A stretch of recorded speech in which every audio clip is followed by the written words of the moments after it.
भगवान श्री कृष्ण के नाम से पहले श्री राधा रानी का नाम क्यों लिया जाता है?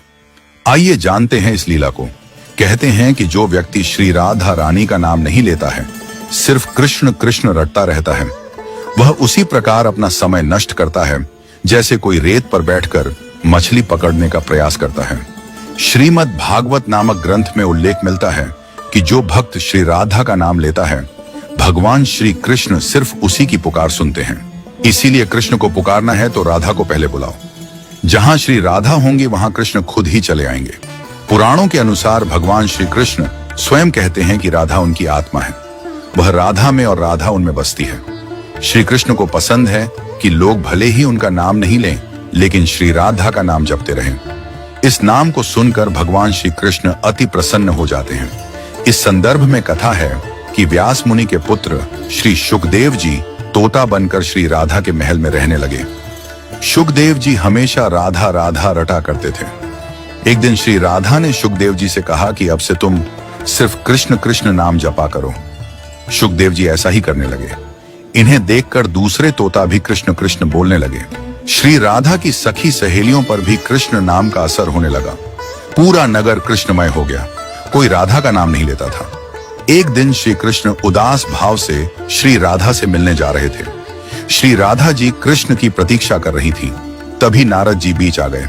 श्री कृष्ण के उदास चेहरे को देखकर नारद जी ने पूछा कि प्रभु आप उदास क्यों हैं?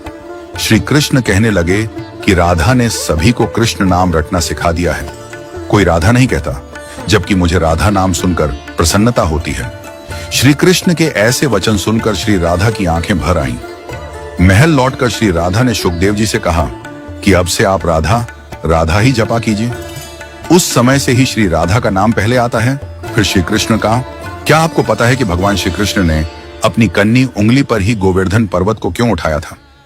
जब भगवान श्री कृष्ण गोकुल वासियों को इंद्रदेव के प्रकोप से बचाने के लिए गोवर्धन पर्वत उठाने वाले थे, तो उन्होंने अपनी उंगलियों से पूछा कि वे किस पर पर्वत को उठाएं। सबसे पहले अंगूठा बोला, मैं नर हूं।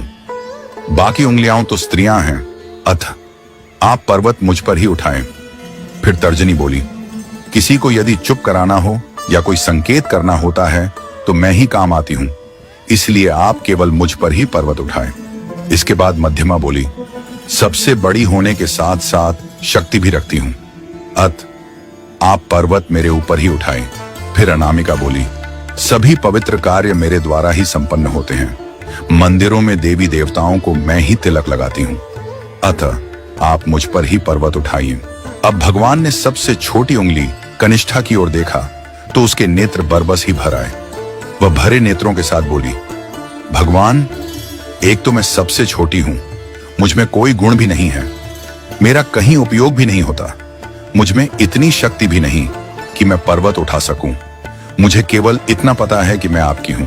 छोटी उंगली की बात सुनकर भगवान श्री कृष्ण प्रसन्न हो गए और बोले, कनिष्ठ मुझे विनम्रता ही तो पसंद है, यदि कुछ पाना है तो विनम्र बनना पड़ेगा। तब श्री कृष्ण ने छोटी उंगली को सम्मान देते हुए उसी पर गोवर्धन पर्वत उठाया। इस कहानी से यह शिक्षा मिलती है कि कभी भी अहंकार नहीं करना चाहिए। विनम्र और सरल बनिए, तभी प्रभु आपके हो सकते हैं।